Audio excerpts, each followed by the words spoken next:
Hello, what's up? I'm Sohrab, aka SoSaLa. We have a great guest this time from Madrid, right? Volker, you're in Madrid, right? Currently, I'm in Madrid at a residency. The podcast seeks to further the mission of the Musicians' Rights Advocacy Organization Musicians for Musicians, MFM, which is a collective of freelance musicians to advocate for fair pay, respect, and equitable treatment for all working musicians. So based on this mission statement, we try to run podcasts which don't only speak about music careers, but also about the business side of making music. So today is episode 54. The last one was with Fela Kuti's legendary guitarist Kaleta. Having Volker as the next guest makes a lot of sense because he will tell us his connections, especially with West Africa, Senegal. Before we start to speak about things in detail, let me quote you first, which describes you perfectly, who he is and what he wants to achieve as a person and professional musician. With each new composition, film, or project, I expand my vocabulary and skill set as an artist. I search for ways to express my vision by stretching musical boundaries, expanding into community art and social art, and creating my own set of rules. I've never been an artist who neatly fits into a box or a clearly defined category of music or film. Looking back, I now realize that simply being an international performing artist, composer, or filmmaker is not satisfying to me. My motivation for everything I do is to give back to the community and touch people through my work in unforeseen ways I cannot predict, as the need for particular work comes to me as a task, challenging me, my ideas, and my knowledge. Actually, this quote by you, Volker, it describes very well who you are, what you have done, and in what direction you're going. I would call you are like a all-round musician. You're active across many artistic platforms, including as a composer, recording and performing artist, filmmaker, educator, and maybe you don't want to use it, but for me, you are also a music activist. Your favorite music styles are, I would say, jazz, West African music. With West African music, it's always a problem with African. Sure, Senegal, I would say Senegal and Mali especially, and contemporary electronic music, sound installations, and multimedia projects. And you're also collaborating with dancers. That's unbelievable, the range of your activities.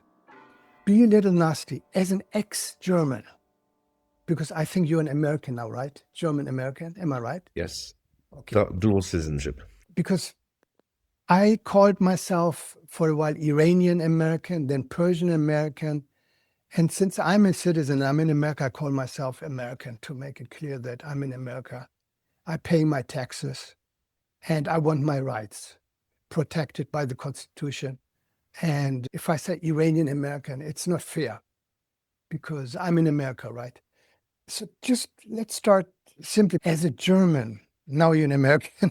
Why did you choose jazz as your primary music style and then fall in love later with griot music and flamenco? I really fell in love with jazz music quite early on in my early teenage years, and I have to thank my older brother who took me to a concert of Arnold Coleman Primetime Electric Band at the Stadtgarten in Cologne. And he told me, "Oh, you're too young, you don't understand this." And it really hit me, and I started to love jazz early on. And at that time was really a great city to grow up in, because the radio station, the West German radio station, funded a lot of great concerts at the Stadtgarten and in the WDR Big Band. So I got to see some of the greatest people in jazz, who from the old cats like Miles Davis, Joe Henderson, Al Foster, to the progressive downtown scene from Bill Frisell, John Zorn, and Arthur Lindsay. Oh, I saw Sun Ra orchestras multiple times, different orchestras, different locations, different festivals, and really fell in love with Don Cherry. And I'm like in his footsteps, I think, probably on my journey of working with different cultures. What was so great about that music when you heard it? Why did it touch you? What was it different from German folklore music or chanson or whatever you heard at that time? Why did it touch your heart? What was it? Jazz really allowed me to explore new worlds and freedom, and it really touched me deeply in my heart. The sound, The the rhythm. musicians, the artists, the messages. I'm a huge fan of Billie Holiday. I adore artists who really transmit deep music and deep mystical messages, no matter what technical skills they have. If you think about Billie Holiday's a range of 1.5 octave, but she says everything you need to say as a singer. She's not a virtuosic singer, but at the same time, it is virtuosic because it's very magical in that sense. It's on a high virtuosity of magic. Me being a trumpet player, I don't like trumpet players too much, except Miles Davis, Don Cherry.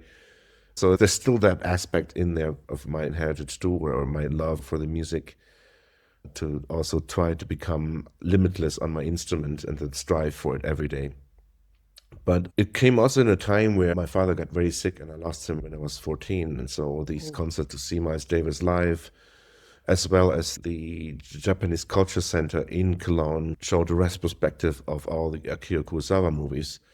So it was Spike Lee movies and Akira Kurosawa and jazz who really filled the void of loss of my father. And it became really a part of a religion at that point for me, and still is today. I could not live or breathe without music and making jazz or improvise.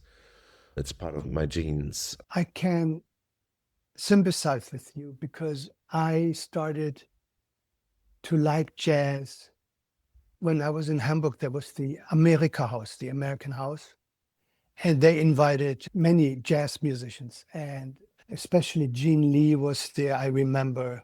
So free jazz and really avant-garde jazz was featured in that American Center in Hamburg.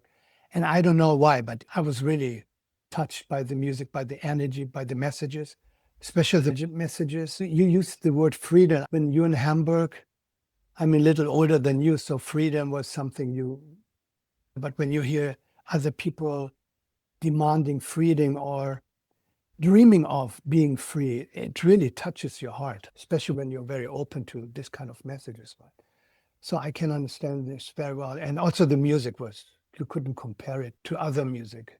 It was really boom.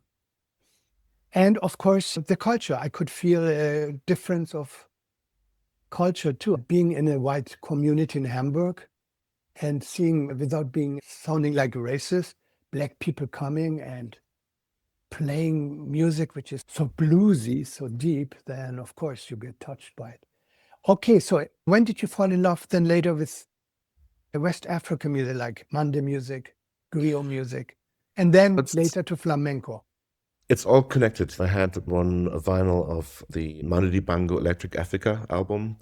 There's a Herbie Hancock solo on there, Bill Laswell plays bass.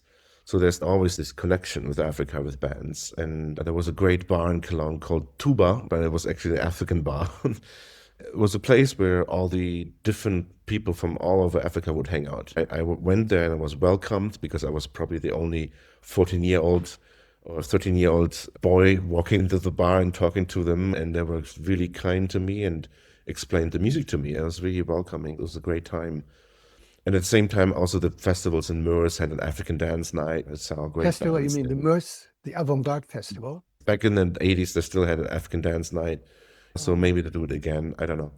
But it's really, you got exposed to it automatically. Yeah. And then Youssou N'Dour, I fell in love with his music, always listened to his music.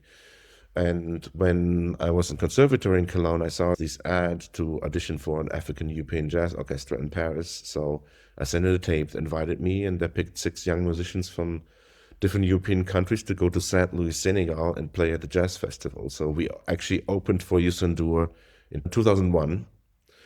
And it was amazing. There were like 10,000 people, but people were climbing over the fences to go to see him. He drove with a limo into St. Louis, Senegal. Yeah. And we opened with François Janot was the leader with our African European Jazz Orchestra. Half the band was African, half of it was white from Europe. And it was just beautiful. We had 2 griots who were more storytellers than musicians. So they were singing in front of the band.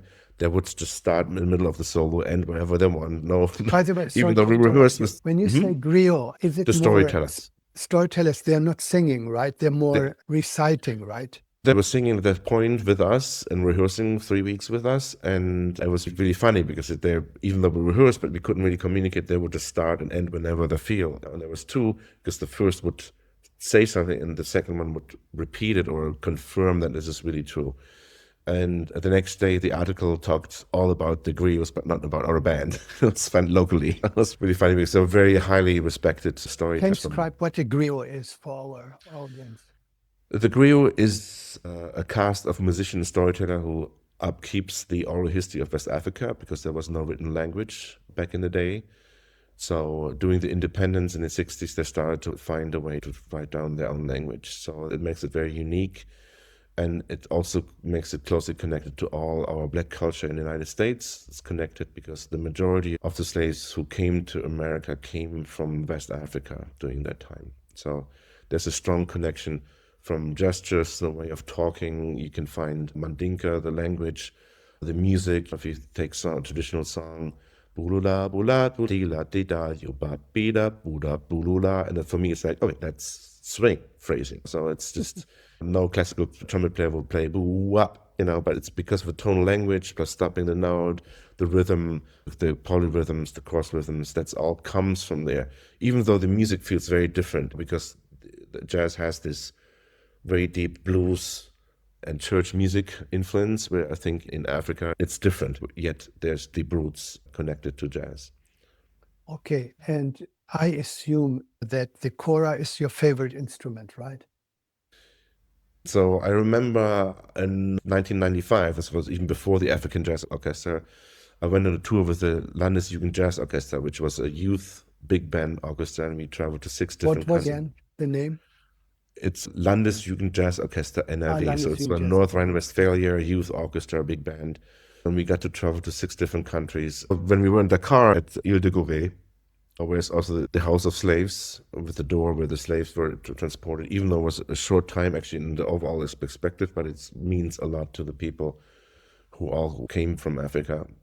On this island, I remember sitting in a restaurant and having lunch, and I heard the Kora for the first time. I already listened to other West African music, but I didn't hear it solo that directly into my face, and I was just hypnotized by it. And it turns out that very often the Cissoko families, the brothers and sisters, because Ablaye Cissoko and Ali Boulo Santo Cissoko, the both Kora players I play with, are brothers, but they have 21 brothers and sisters, and they all regularly play on this island. So I probably heard one of them back in my 20s already. Okay, now let's go to flamenco. So you fell in love with griot music, Mandé music, Kora music, and then flamenco, right? Yes. How come? I got lucky on this festival when I was a teenager, visiting all the festivals close by in Münster, Meurs, Neuwied. Those were the festival around Cologne. I got to see Paco de Lucia many times. I was fascinated by the music. And then eventually with Ablaye Cissoko, the duo where we did Sierra and Monkey Jonty, when we started touring in Spain, I always went to the show and I always was trying to figure out where's the form, like how do they make this happen? And it took me a while until much later that I realized it's all about more styles and then determine like who sing and letras and falsettas, so like poems and pre-composed little sections which fit into or are in a certain style. And all they do is when they do a tableau, which is a typical dance show with singers and the guitarist now, and often also the Peruvian cajon, they just make an order of styles. We start with this style, we go to this style and this style, and then what the guitarist will play is not predetermined. He can choose to play, quote someone, or play his own composition in that style, and then the singer could enter. You have to follow the singer's harmonies, and you know all the letras, like now in jazz standards. And it's really like a further step as improvising, because really it's like you play in one style, or now this, and then you have all these different sections or different places and different things you can go to, and you follow the dancer. So that took me a while to understand, because as a jazz musician, I was trying to figure out where's the form, how do they meet? I understood like there's breaks and they communicate in theaters, these breaks, but it's had no idea how do they go from beginning to end and how that happens. So I assume that the jazz music as something you really studied. We talk about education later. Based on jazz, you were able to understand West African and flamenco music in a way that you said, oh, this is something I would like to do? The connection, of course, to Africa is obvious. The connection to flamenco is a little bit different. It feels a different kind of form. And it's similar to both traditions. It's really something you commit to, this tradition. In West Africa, for the griot musician, you're born, your father's a griot, or mother griot, or both griots. But then now it's different today, but it's basically you were born as a griot musician. With flamenco, it's a real commitment fully to actually learn all this tradition, the music and these different styles, and able to perform and accompany singers and dancers. And then also then become a concert flamenco player where you compose your own music. But in the past, flamenco was roots music. It has resistance. So that's interesting as a resistance that they're pushed out of Spain from the church music because everything was rhythmically strong, was evil. So they pushed them, the Moors, the flamenco of the Gypsies and the Jewish out of the south of Spain. That's why flamenco comes from the south of Spain.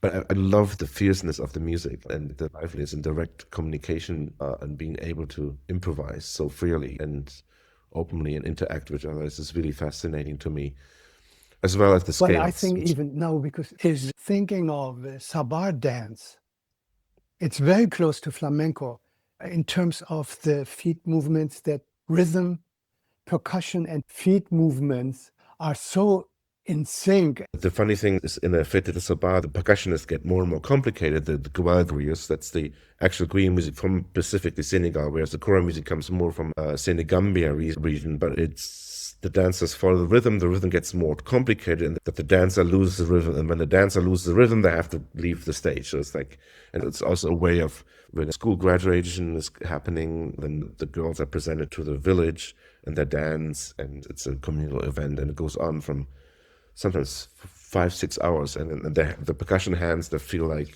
strong leather back, or really hard leather. So they're used to play for hours and hours, and sometimes blood on the hands. And then I remember waiting for the bus at night at 4 a.m. and there's no bus schedule in Africa, so you just stand in somewhere in a village and waiting for the next bus to come, so to get home to Dakar or St. Louis or wherever. The flamenco dance, the difference is that the dancers are actually also creating rhythms. They're also musicians. So great dancers are like a drummer.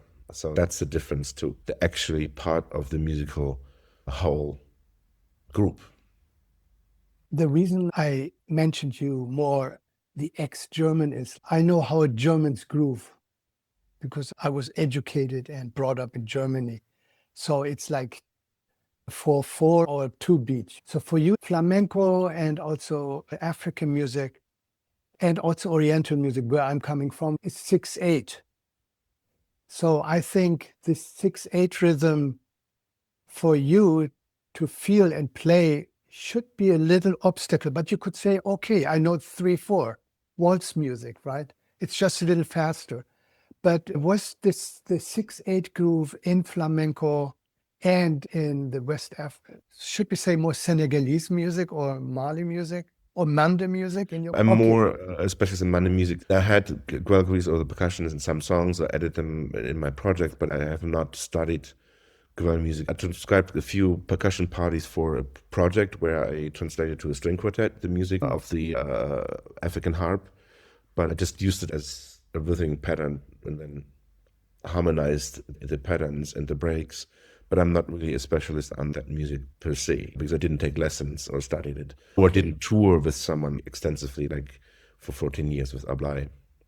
So Mandé music is more my and specifically the Kora music. The reason why I tried to get you to the point where we are now is because I think at this time your main project is my trio with Flamencora currently. Okay, let's go to your project now. And it seems like you love it. You are really involved in it. You are the leader, even if you don't call you leader. But for me, you are the leader because you are paying your musicians. You book the gigs. You bring the band together. You can be as liberal as you want. You're still the leader for me. Because some musicians don't want to be called leader. In my case, I don't believe in total liberalism. There should be always credit to the person who does the main work. And I want to give credit to your work because I know you also personally. and how much you put into this project. So let's start now about your project. When did it start and who are the members? It really started during COVID. I was invited to a residency in Salzburg when the numbers of COVID was not so high in 2020. That was July 2020.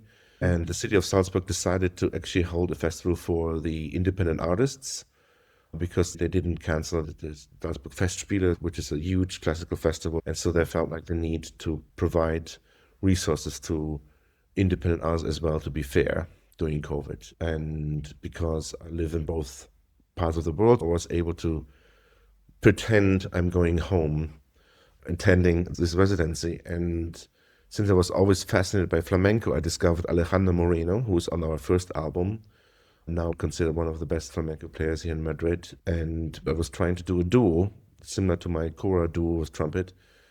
But during the residency, I realized it's not going to work. The way flamenco players work is just by hearing. So when I wrote like a couple chords out and wrote even something like E over G sharp, it took him 10 minutes to figure this out, which is the most simple chord because he just works by hearing. And he also needed to improvise. For him, he needed actual rhythms. He needed a percussionist or palmas, the hand clapping, in order to improvise. So what he did when we performed together, we did a couple of Paco de Lucia covers songs, and he was basically playing the solo of Paco de Lucia, which is technically quite impressive and also from memory quite astonishing that he could play it on all these different songs. And I basically played my solos, so I learned the melodies and started to realize that it takes a much more dedicated commitment to really understand how to really play flamenco. And also because they have such precision, not all of the flamenco players, but Alejandro has such a detailed precision of timing, which I think top jazz musicians have, but 99% don't. And that's the difference. The top 2 or 5% of jazz musicians who are really on the top are there because of extremely great timing and being able to play afterwards, not before, which a lot of people do. And that realized me, wow, the offbeats. Oh, I mean with afterwards, before. We learn in jazz to play with the time as a horn player. We put on the metronome 2/4 and we try to push to play before and afterwards. Okay. And I did this even young because I took lessons with John McNeil back in 1996. So I did this for many years. But there's another next level of precision in the today's modern flamenco scene because Paco introduced to play with all this with or record with a click track. So that was he really established the precision on the next level of clarity. When you play with someone who has a very strong timing, you realize that your timing is very bad. Even though I played in salsa bands and studied bata and arranged for Brazilian bands, I was exposed. The biggest challenge or the very humbling aspect of playing flamenco is that you have to tap your feet to each different style a different way, and then also the resolutions happens on different beats and different music. And it's really humbling because you become like a drummer, independence. Your foot taps this, you play different things, and you have melody, so you're playing 3 things at the same time. And if you talk to flamenco players, they're very humble because they're always learning, they're always constantly learning and adding, and it's endless, as any music, really. But I feel really deeply enriched by flamenco. Also the flamenco scales, which come out of the maqam, you have this at the end of the Andalusian cadence, you have these 2 major chords, half a step apart from each other. So A minor, G major, F major, and then E major. So the F and E major is half chromatic apart, ending on the flamenco chord E with an added flat 2, important not a flat 9, because most jazz players play it as a flat 9 or higher up, and it sounds like a dominant. It has to be either lower down, or if you play the 7th in the chord, it has to be down there so it doesn't sound like a dominant. So the main difference between playing the Andalusian cadence is like the tonic is not A minor, the tonic is really E flamenco. The flamenco scales work interlinked over both scales, over the F Lydian chord and over the E flamenco. So in jazz, translated to any tritone substitution, which is a half step apart, you can throw in all the maqam scales and the flamenco scales, and you will arrive at a very different sound, which doesn't come from tritone substitution or from blues or chromatic embellishment, but rather from maqam, which fits over any Lydian chords and over the flamenco chords, even dominance chords. So you have very different sound. And that's for me enriching as a trumpeter. So I'm not trying to be a flamenco player because I can't become a flamenco musician, but I can be informed and include that in my other music or in the music I'm working on right now. What is maqam? Could you describe it as short as possible? Okay, it's basically a system of 4-chord system which you can put together in different ways, and it comes from Middle Eastern music. It's a modal music form. That's important, modal music, Arabic modal music. Yeah, and it's basically because you can put these tetrachords or sounds together in different ways, you arrive at different chromatic things, which doesn't come from church music or any tertiary music relationship, which makes it very interesting. Something important, let's start this Kora thing. According to my research, you started to play with Kora in 2007 with the Cissoko family, especially with Ablaye Cissoko, correct? Yes. And it's unbelievable. You released 3 CDs, and these 3 CDs are streamed 30 million times. I met the Ablaye doing the African European Jazz Orchestra. So that was 2002 where I met him. He was part of the instrument, but he didn't sing. And then I got a scholarship to come to New York. And then 2 years, 3 years later, I thought, oh, there was something I wanted to do in Senegal, work with Ablaye. So I went back and produced my first idea, a mix of different concerts. But then a label in New York Oblique Sound was very interesting. Kora was very supportive in the first recording, supported. And then we moved to Motema Music with Jana Hertzen, which is wonderful. And we're very happy with Motema and Jana, and so supportive. Then you... At that time, that was like people haven't heard Kora so much, not used so much Kora in the music at that time. So we were really one of the first duos out there, even before Vicente Segal and Baba Cissoko or Abbas, even though we didn't know how it works live, because we recorded this beautiful album with a lot of different tracks. And we were very nervous to see if it works, but eventually we played big festivals, even big stages, and it worked. And then you had a recording with Mino Sinelu, right? Yes, that came with a duo with Ali, Boulo and Cissoko. Yes, sorry. And during COVID, I also met Mino in Paris by chance, and then he gave me his number, we reconnected, and then we worked together with Ali Boulo Santo and have released a duo album where on some songs Mino is as a guest on featured artists.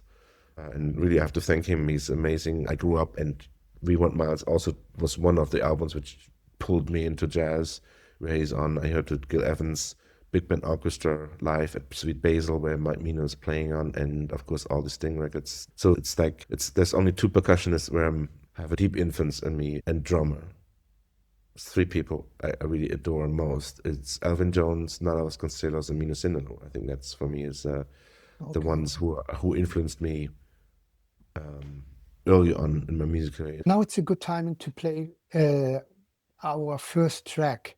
You mentioned Mino Sinelu, and you had a trio thing with your present Kora player, Ali, Boulo, Santo, Cissoko, the track intro from the album Sargal. Okay, let's listen to it.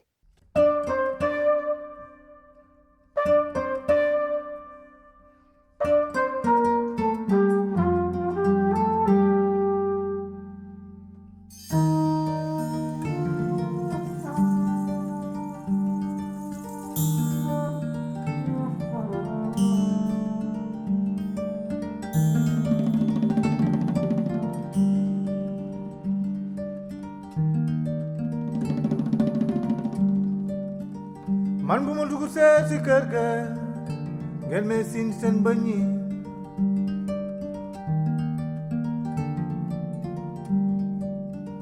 ni di naan ma toogal ni di naan ma taxawal njëkkate bañ lu mu weex weex deret ko lal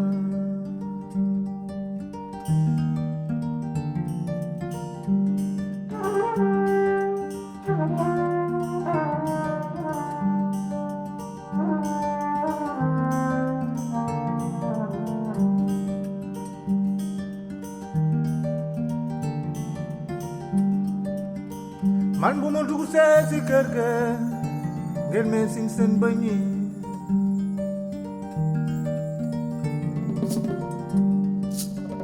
ni di naan ma toogal ni di naan ma taxawal njëkkate bañ lu mu weex weex tere koko la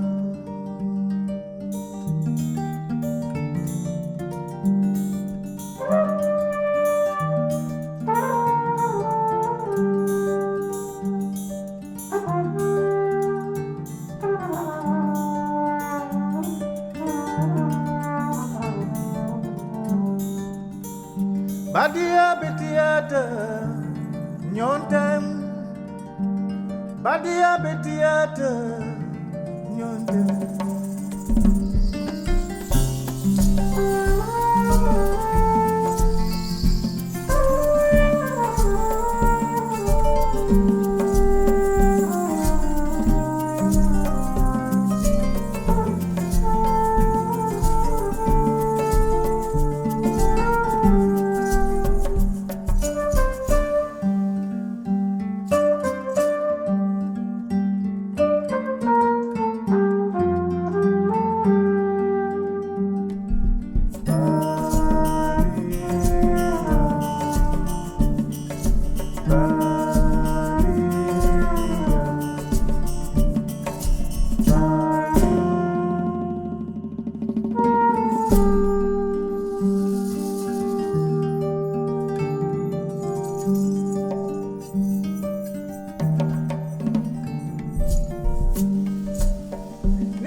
Tama tama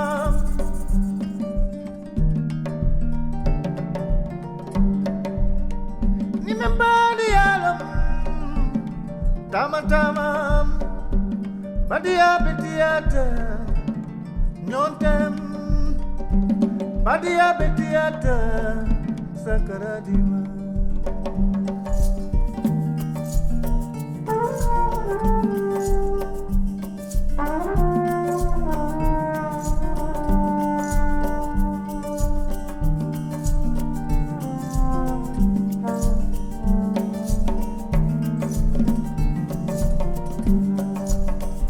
Wama kui sagari Ali moi sagari Wama kui sagari Fatu moi sagari Wama kui sagari to Mami moi sagari Wama kui sagari Rama moi sagari Wama kui sagari Buba moi sagari Wama kui sagari to Uli mata moi sagari Wama kuzarito, jadi abi moizarito.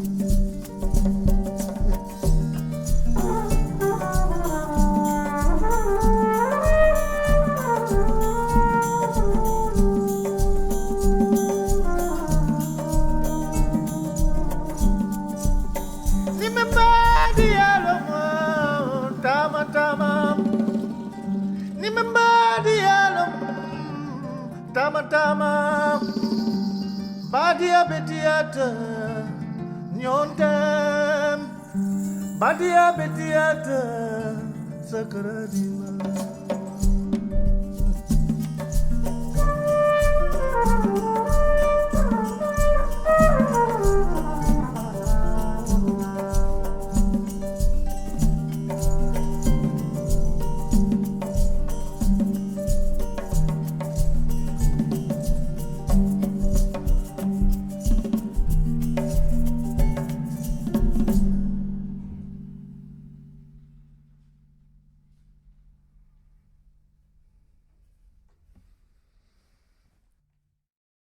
Oh, nice track, Volker. I really loved it.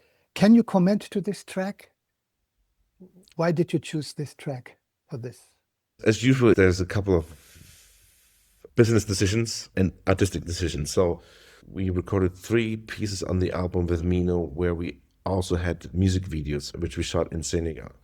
So we chose SoSaLa, and it's a traditional song. And it's nice to play on. And the interesting thing for me is Mino is really, his ears are so open. Every time we do a retake, his response and interaction with the Kora is so beautiful. It's a master musician, and it's just swinging, and it's really interacting beautiful with us and the music. He also understands the music and respect for the griot music and the Kora. And yeah, just a beautiful person, like very supportive. Special about this track? musically? This track, the music. For example, you played with Ablaye before. Yeah. What is the difference It's, of it's, their Kora it's playing? This should be in this recording. That the interesting thing is whenever I play with someone from the Cissoko family, I feel like home because I've worked with Ablaye 14 years and now 6 years with Ali. And an interesting thing is when I play with other Kora families here in New York or somewhere else that play the same tradition, the same music, but every family has a certain different style of playing. So it feels like a little different. So it feels like home when I play with the Cissoko family because they all play the songs in a certain way or certain style and swing. The difference is that one thing which sets Ablaye apart is that he left the family when he was 9. So he developed his own style of music a little bit and worked a lot with Western musicians and jazz musicians who came to town in St. Louis because he left Dakar and was working in a hotel Kumbabang where he played for tourists. And he often spent a lot of time there at the beach and composing and playing his own style, very soft style. The difference with Ali Boulo Santo Cissoko is that he encompasses all the history of the different Kora styles from different regions. He can play different styles. It's incredible of the knowledge he's carrying because he knows all the traditions and all the traditional music. And also, Ali has provided a lot of ideas for different songs, so he's constantly shooting out new songs like naturally. And he was very much more established in France, much more than Ablaye before. Now Ablaye is more known, but it's before we started the duo. Ali was the Kora player in Europe and France, and he played with many great artists, wrote songs for famous artists, worked with big bands, orchestras, and also he plays guitar, keyboard. He knows how to run a studio, compressors, and he plays percussion, he plays sabah on his own record. So it's a very versatile musician and understands harmonies more, almost similar to a Western trained musician. To like Ablaye react when you had Ali in your. it's still in the family, Ablaye, so it's not. Did you see nothing? No, I no. know. It's just like we just at the same time. I was living in Paris at this point. It was just easier to start a new project. This really happened during COVID because we were invited to play for the German president during COVID, which didn't happen because the numbers went up. But basically, the idea was to work with Cissoko, which Ali Boulo Santo already played with, because he lives in Hamburg. And during COVID, you don't have to cross borders. You could just come from Hamburg to Berlin. And Ali was supposed to come from Paris to Berlin, only crossing one border during COVID. It didn't happen, but eventually we were in Paris and we recorded the album in Paris as a duo album. Then Mino came on later on board. So it just happened by chance, circumstances. Confinement by the pandemic. My last question regarding Kora is, sorry to interrupt you because. Oh, and Ali also came to a festival when Ablaye couldn't come to my quintet release concert in Salzburg. He couldn't come, so Ali came. But for me, it was important also to continue my Kora exploration. And in some ways, even though I don't play Kora myself, I could say like, I understand how to make it more interesting, expand the Kora and tuning it different octaves differently, and also how to use and integrate other things like flamenco guitar into the project to extend the sounds and know what works, what doesn't work. Regarding the Kora in general, in my case, I started to listen or love it with Toumani Diabate because with the duo he did with Ali Farka Tour. And I could really hear that the Kora wasn't just a harp, it was more. Toumani played it more like a guitar and a bass combined. So he expanded the sound of the Kora to a modern style instrument. And when I played with Salif Keita, his Kora player, when he started to play the Kora behind his head like Jimi Hendrix and lying on the floor playing the Kora, I said, man, Africa is very ahead. This is my experience with Kora player. And I had a great time with Kora players because usually when you play with, I call them, even if it's roots music, classical musicians, they have a problem with the saxophone and also with my approach because they said, it doesn't fit. I can't play the scales, or the instrument is too loud, or it doesn't fit to the ambience of the composition. But in Africa, I never had it. With the Babamal people to Salif's people, and also with the Yusundur's people, especially percussionists and Kora player, man, they love to play with anybody. And this is something really what I miss here in New York. The interesting thing is that I just heard a panel talk from Lucy Durand, who actually was also responsible of many of the Tumani Debate recordings. And she brought up this idea and the theory that the word jazz came from jahaz. Jahaz is an Wolof word for mix it up.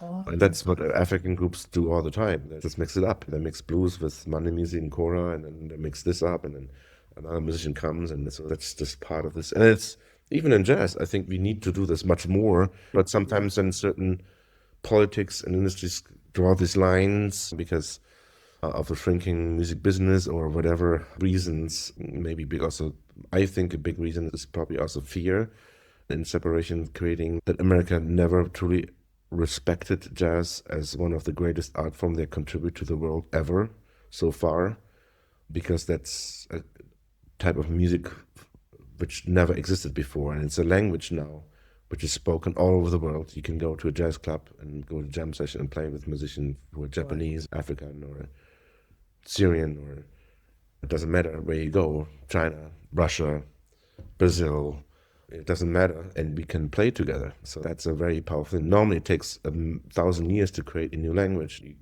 There's jazz created in a very short time circle of not even 100 years, where the music was spread and spoken all over the world. So that's very impressive. Speaking of Flamencora in the international music scene, when you go to YouTube and look for Kora, there are so many Kora duos, solos, ensembles. And now talking about music business, when you started in, you said what, 2007? 2007. That was a different time. It was maybe you and maybe a couple of other. I don't know. Now there are so many. What is, in order to sell yourself, your trio, what makes you different from other Kora groups?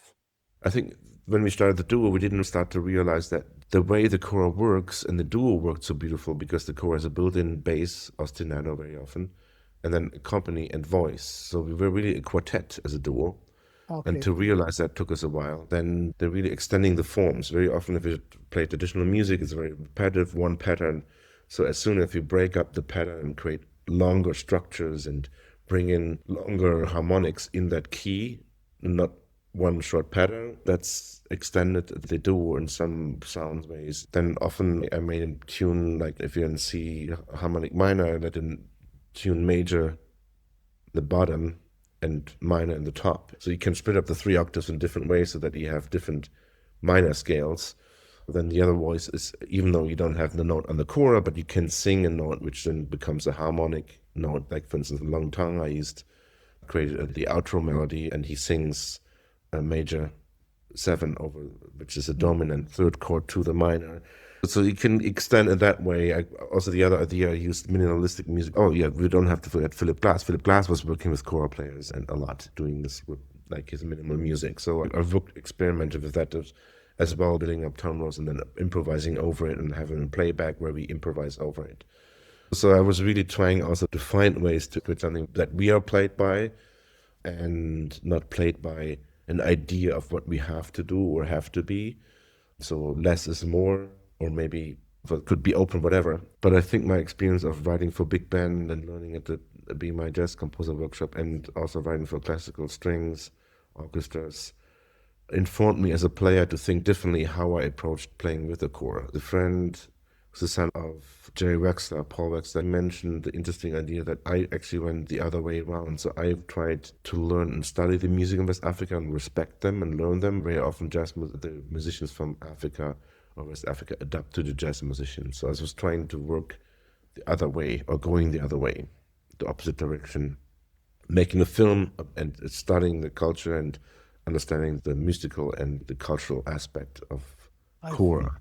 Good. So it was more like an all-around, a holistic search for music, not just music, but okay, why do you play the Kora? What is the story? And the story is that his ancestor, 43rd generation, went on this journey to search how to help and heal his neighbors and help reduce suffering in the world, and eventually comes to this genius who tells him to build this, and then he basically plays the first song that everybody learns is Alalaiki. So every time he plays the instrument, he has to be in peace with himself so that he can spread the peace to the world.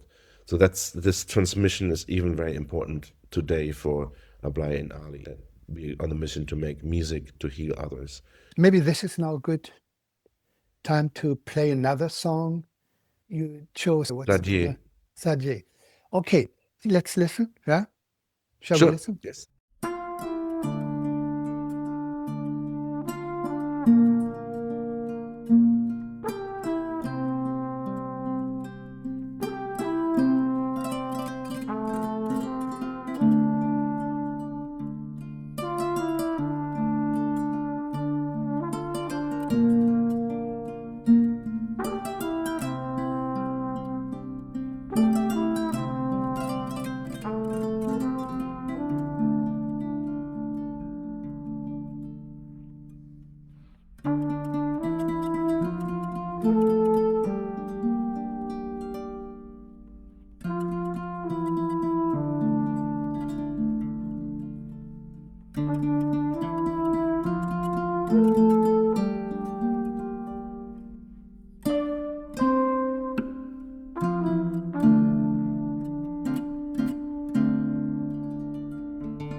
I like this song a lot because in this song I really hear the trumpet more in a jazzy situation, minimal jazzy situation, the Kora sounding like Mandé music, and the flamenco guitar really flamenco. I could hear the three styles. Am I correct?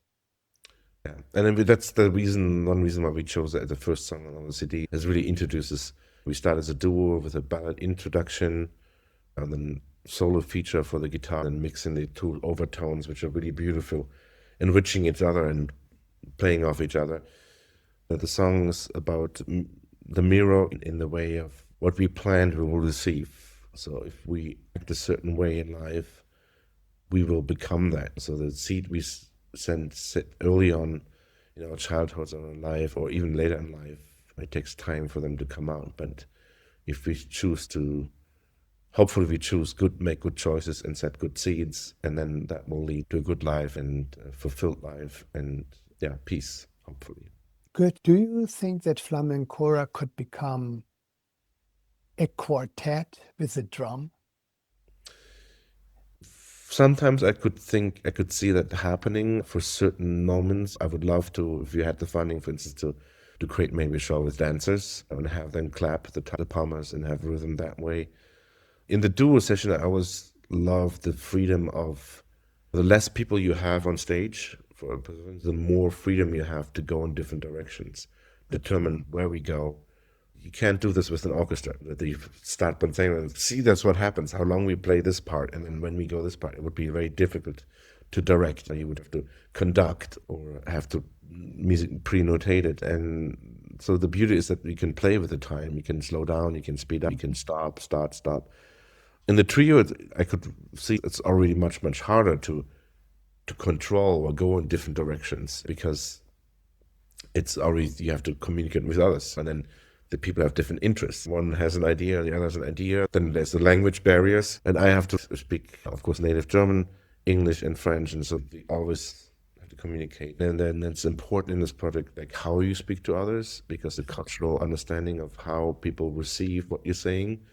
Sometimes the directness of New York German is very direct, whereas someone in Senegal, it feels like attacked, and it's all. Yeah, I know. I just wanted to.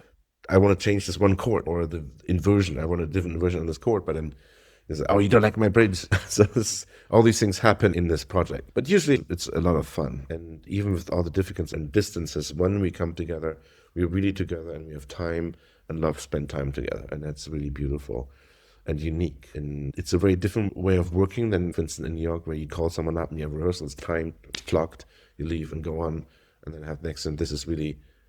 I really prefer that way of working. It's more about friendship and really learning from each other and being open and spending time together. Even though in Ablaye, at the same time, there are people who are really spiritual and they're focused of not being themselves and staying home at the same time, but you can still explore the life and with the other players and spend time together, but we still can eat together, breakfast and all these things together. So it's really beautiful. And then I come to New York, I stay in my place. I'm here in a residency called Deconfining, and how a fair exchange between Western and African artists can happen. So that's why we're currently here with Flamencora in Madrid, recording our next album and doing music videos.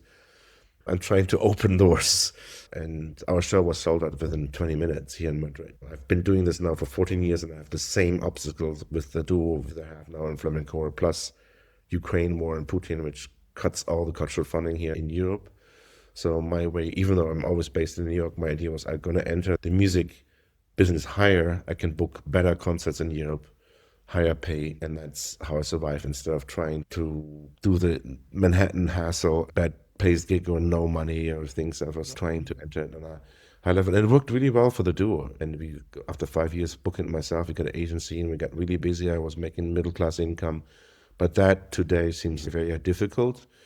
It's 3 people now, and some more travel costs, and the cultural funding here is sometimes slashed 80 to 50% in different institutions for festivals, and it's very sad what's happening. And it's felt, I think, across all the board for all disciplines of art, music, and performance. Okay, let's talk about the business side at the end, because but it's good that you mentioned that. So you know what, let's talk now to round up the Flamencora subject. We're very pleased to bring Flamencora for the first time to New York with Roberto, and we are opening on May 28th at the Dome. And it's also where we actually did our New York premiere with the duo with Ablaye. So it's the same space, and I'm very grateful that Mehmet made it available and support us in that way, and are really supportive. And then we also have, thanks to you and Musicians for Musicians, the connection to Kingston chapter, Stephen Johnson, and possible that we play at the Tempo Arts Performing Space, which is a gorgeous renovated church. I've been only outside, but I saw the images inside and heard it's like for electronic music surround installations. You can change the reverb, so I'm really looking forward to perform that. So Dome is May 28th and Kingston is May 30th. Then you said you would have also workshop afterwards, somewhere, workshop? We're doing an art performance. I'm going to do a 20 minutes performance with Johanna Roa at the Emily Harvey Foundation. And she wrote a poem for Johanna Ines de la Cruz.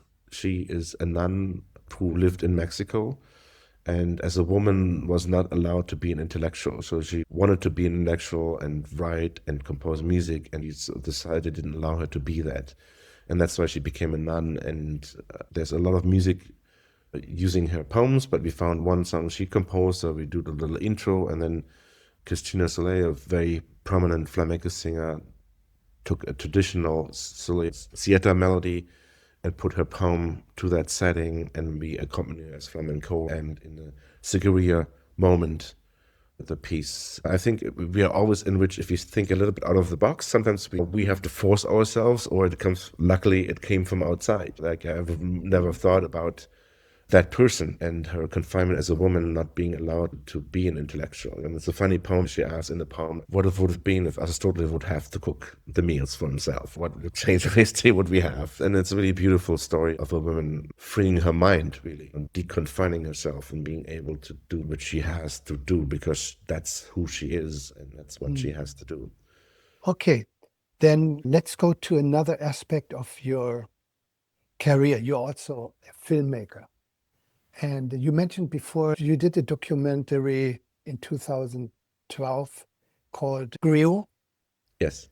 And I watched it. It was very nice. I really liked it. It reminded me a little when I was in Bamako meeting Salif Keita and went to his village, and so I could relate to it. Also, the color of the movie is so typical. It was really African color. I felt a little nostalgic.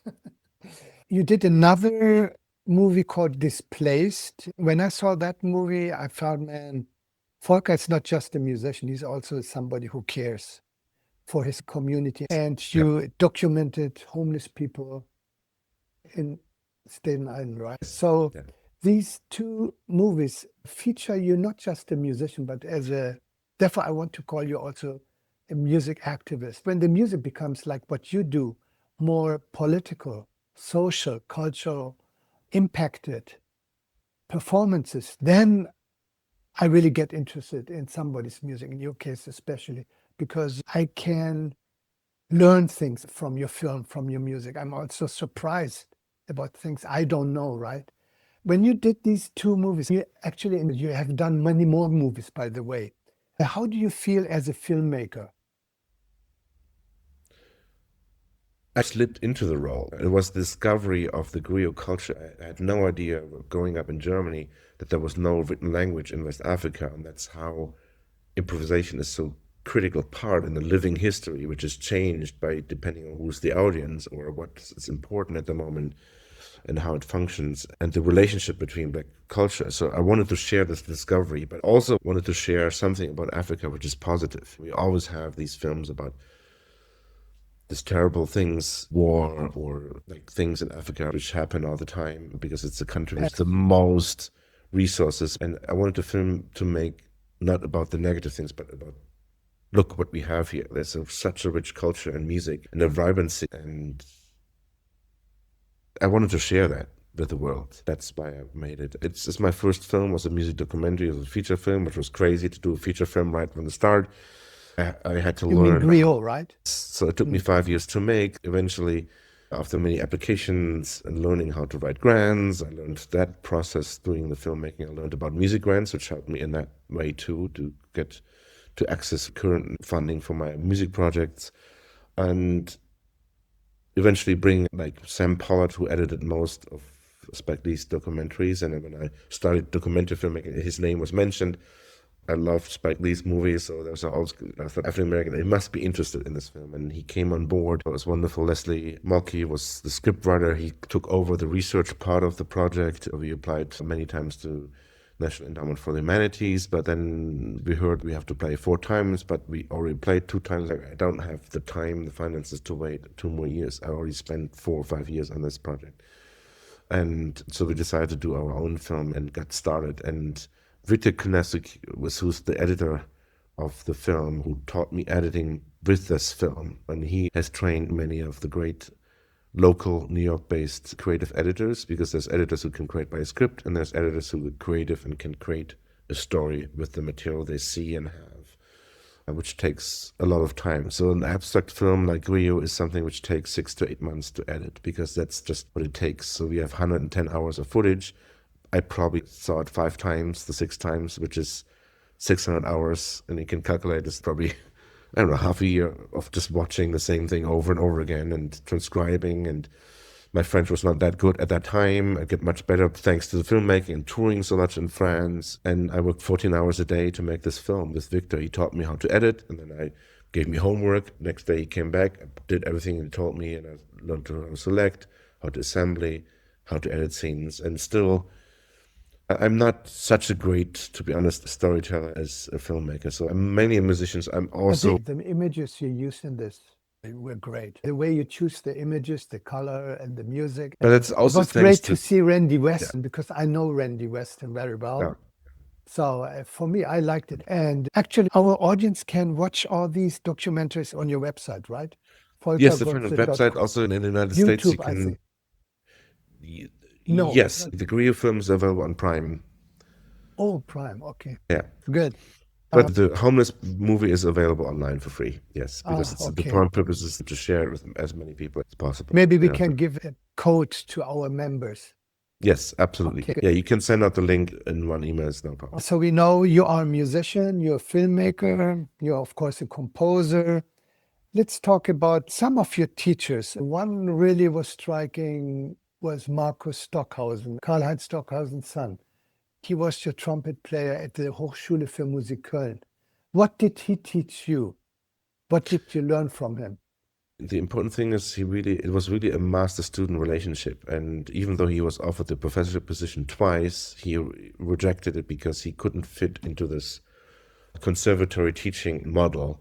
Basically, what we do in the beginning, when I was really needed a lot of help in trumpet playing, the way it worked, we did yoga together, we warmed up together, then we had a little coffee breakfast, then I could listen to him practicing his music. He was preparing for concerts, and then he would practice with me and we have lunch together. So it was really a holistic relationship. The only thing what I didn't have to do was do the errands or run errands or clean his bathroom or anything like this, because it was a still from the paid position from the Hochschule, but it's something I think we all should learn music in that way. I think music's communal thing, and we need this concept of teaching it. And this is 1 hour, and you have this lesson, and you go home, and it can be helpful for certain things, technical things, but in terms of really. How does he like Flamencora?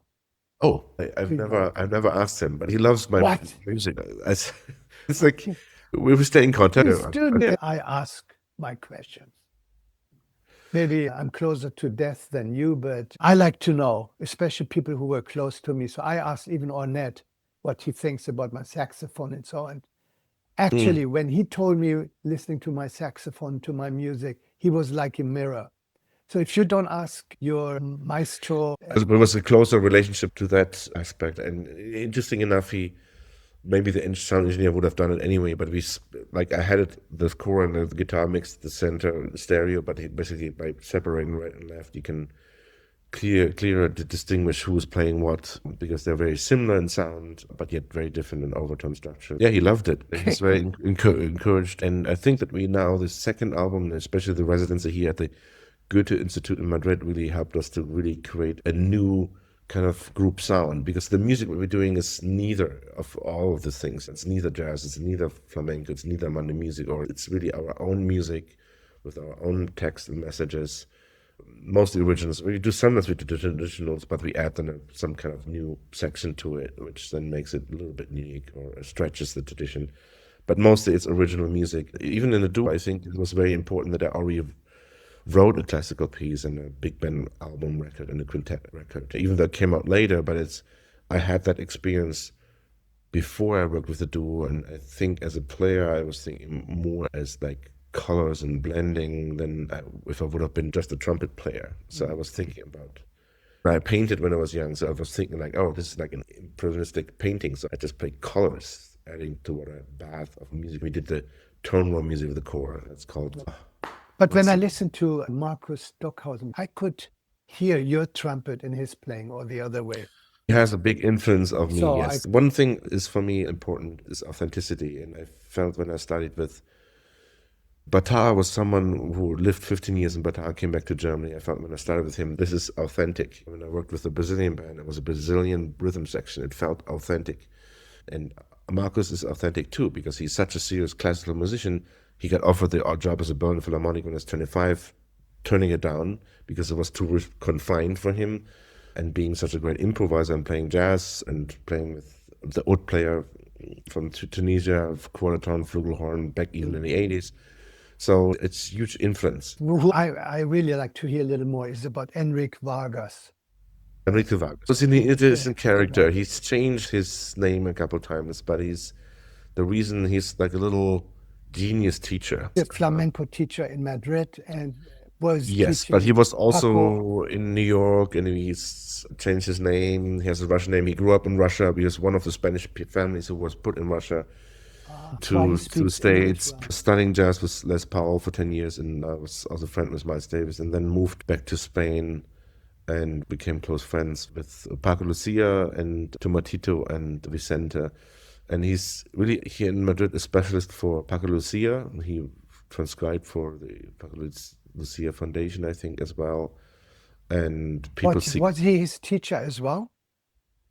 Yeah, he got his PhD in musicology when he was 17, and he uses the Indian talas for flamenco rhythms, and then you speak out the kind of call to learn the rhythm or resolve on the 10th beat in flamenco or other things. So that's, I think, a genius approach, which I think people have not used yet, to create talas. So what did you learn from him especially?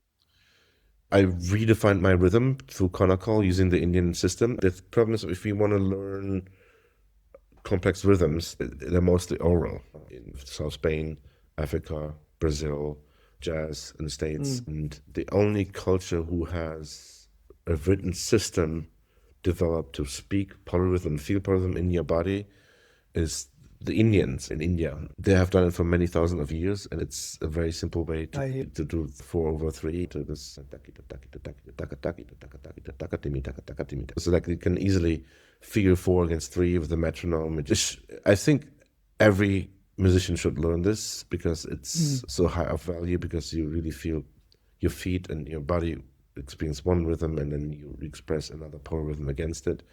Something so basic, which seems to be more present in older generation of jazz. Sometimes I see great players who can play jazz, but then they never deal with polyrhythms. One thing I want to say, the good thing about the teacher Enrique Vargas, because he has an academic approach as well. So he knows the street and the academic, and that makes it very fast. For me, being older and not living in Spain, only passing as much as I can, it's so important and helps me to really understand it and grasp it much faster. So then when in a situation I realize I'm doing the resolution now automatically on the 10th beat because I've practiced it many times, or I don't lose the foot in Cigaria because I've practiced it many times. So I'm really grateful for that. It could have been taking me years to learn that the fast. So it speeds up things for me as being older.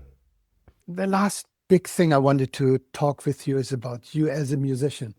It seems like you always have been a leader more than a sideman, right? So for being a leader... In the States, yes. Yeah. It's not appearing in my things, but I probably did 50 records before in Germany. I was playing with Steve Lacy on a record, and a big band record where I also play some solos on. There's this couple of things I did before, but it's doesn't appear, but I did, arrange for Brazilian bands that I mentioned before earlier. Okay, so my question is now, how do you make your income with making music? How do you live from music at this time, 2026? Can you make enough money to live from music, especially when you live in New York? The income comes in, it's coming from streaming. We had this very successful records from a duo, which is very helpful. Then secondly, it's grants for projects, for recording a concert in a local museum or that of sorts. And then it's performing locally and also performing abroad in Europe. My obstacles as I'm doing these projects, or some of the projects, people live far apart. So we have very high travel costs and visa obstacles. And so the majority of the money I make goes back into the projects. So even if you get a grant, the majority goes to, now these days, for instance, the new upcoming project with Santo and Mino Sinalo trio, half of the money goes just to print CDs, pay for publicity, mix and mastering, and advertising.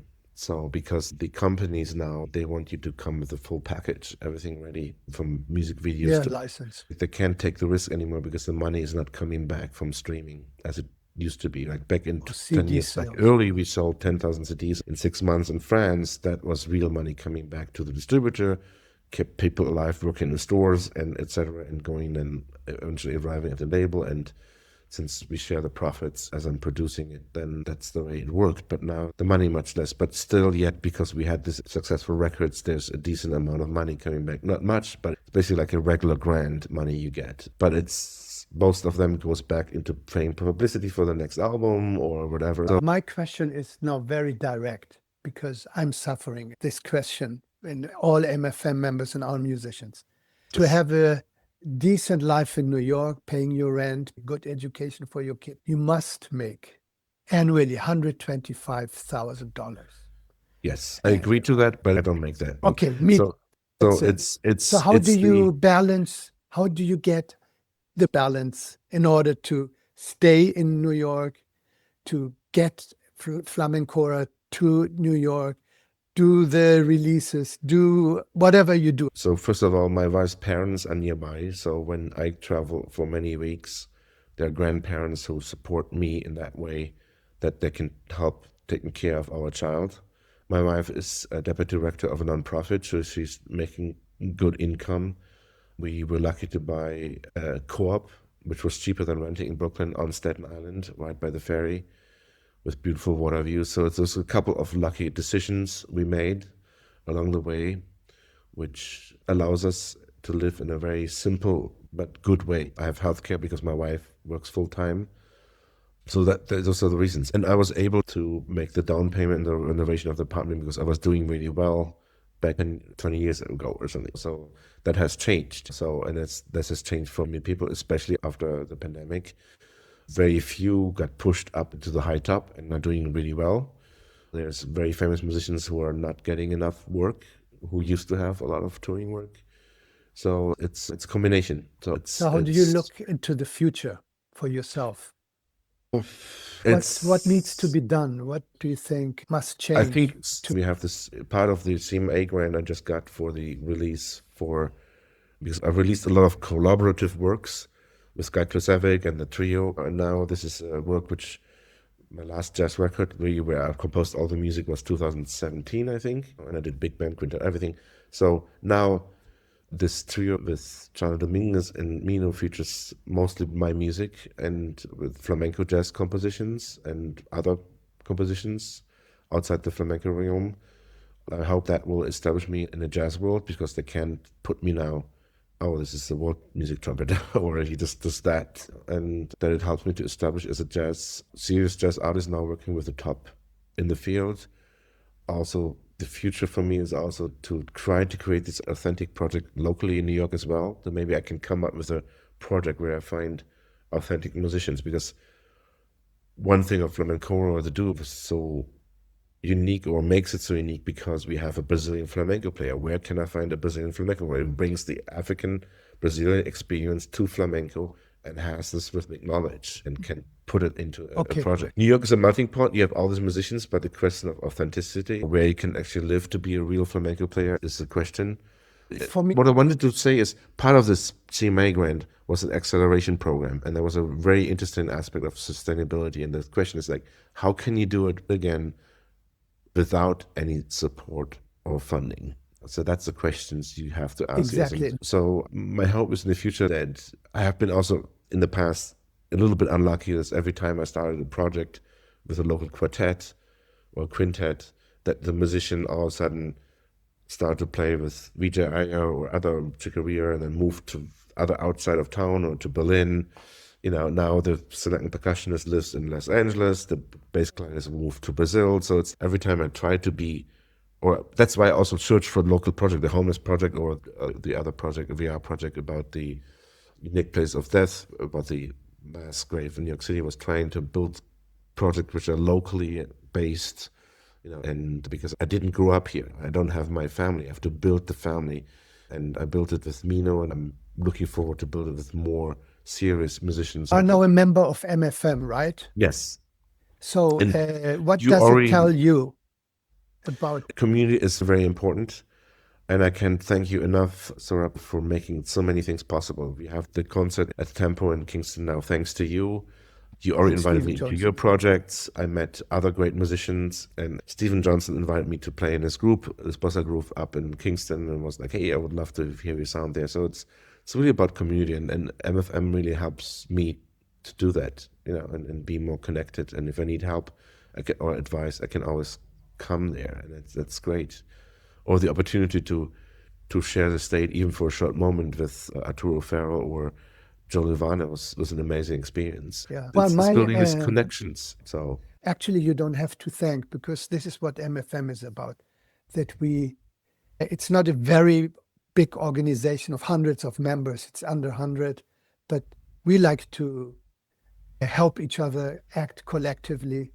Also try to be what I call musicians with attitudes, which is demanding fair pay, that you as a leader also pay fairly to your sidemen. And now with AI, I don't know how you feel about the AI technology. Are you worried about AI taking away your work, your opportunity to play? I think it will take away certain kinds of... And generative AI especially. Yes. I think some people will probably figure out how to use it as a tool. I think if you're a film composer or a songwriter, have to come up with a lot of songs at the same time, you can use it to spit out music. But I think what AI will never achieve is the human aspect of suffering, of love and trauma and overcoming trauma and all these healing aspects, or the choices I make. As it can sound of something that has been there before, but it cannot make the emotional choices and choices of notes I can make in a project like my Flamencora. When I play a note and it creates something, a special mood or something. I never heard it before from AI, never, not once. But if the music is really deeply and magical, one note of Miles Davis or Billie Holiday, it just blows you away. And that power is something which only is created because of the human experience. The music of jazz, especially in the earlier days, is so vibrant, so strong because of their need to overcome all the suffering, to have something which can... Volker, but this is not the problem. The problem is that music can be stolen, copyright infringement, right? Yeah. So if some Miles does that sound, you can pick up that sound and make it to your own and say it's mine.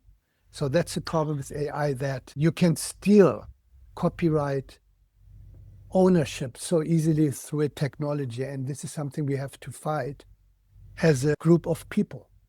And this can be done by you as one person, right? So the point is that even, I don't know how much you talk with your band members, like with Ali and Alejandro, about the business side, about copyright ownership, and whether they're registered to a PRO, all these things. This must be all happen in a musician's life in order to protect oneself against any kind of exploitation. Yeah. This is something I personally worry most. Yeah. As far as AI is regulated, maybe that's the only way. But in America, how do you want to regulate something when you have 52 states? who are also independent countries, right? Actually, the last thing is what I'm trying to do is also to get some German musicians who live and play and perform here in New York. And it's a little tough even to have a German musicians community in New York because either they're so busy or they don't care. How do you feel about the German musicians community here in New York? Most people come here and then leave. I was fortunate to work with Peter Kowald, some in Wuppertal, who was also based in New York, and he passed away at the same time I came to New York, and we were supposed to meet on a Sunday, and he passed away on a Saturday. So I was disconnected to the free improv scene that way, and was put into a conservatory setting. I had to tell you, at that time, people followed me around with the fellowship to come to New York and started here, but they all went back to Berlin or Cologne. And recently met, thanks to MFM, some people like Peter Knoll, other people. I knew Thomas Heberer back from, but we never played together. So I don't know too many Germans, actually. No, as you said, Peter Knoll, then Welf Dor, Thomas Heberer, Hans Tammen. Yeah, Hans Tammen, yes. Ingrid Laubrock. Yeah. Joe Hertenstein, Timo Vollbrecht, and But Gregor Hüb. Yeah. But Joe went back to Berlin, I think. He's now in Berlin. Oh, really? Yeah. Okay, great. Volker, do me a favor as an MFM member. Get more members for our German members. I wish you good luck. Your Flamencora plays at Drome on the 28th and at Tempo in Kingston on the 30th, right? 30th, yes. I will be there, of course. And everybody who wants to know more about, in the description, you will find his website. And now speaking about making some promotion for MFM, MFM Speaks Out podcast is available on all major platforms, including Apple Podcasts, Spotify, Amazon, and YouTube. We have two versions, which is one is with image and the other one is audio. So please like our podcast and share it with your friends. And now, let's end, Volker, with the last track. We decided it's called Tour Maranke.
Volker, thank you very much.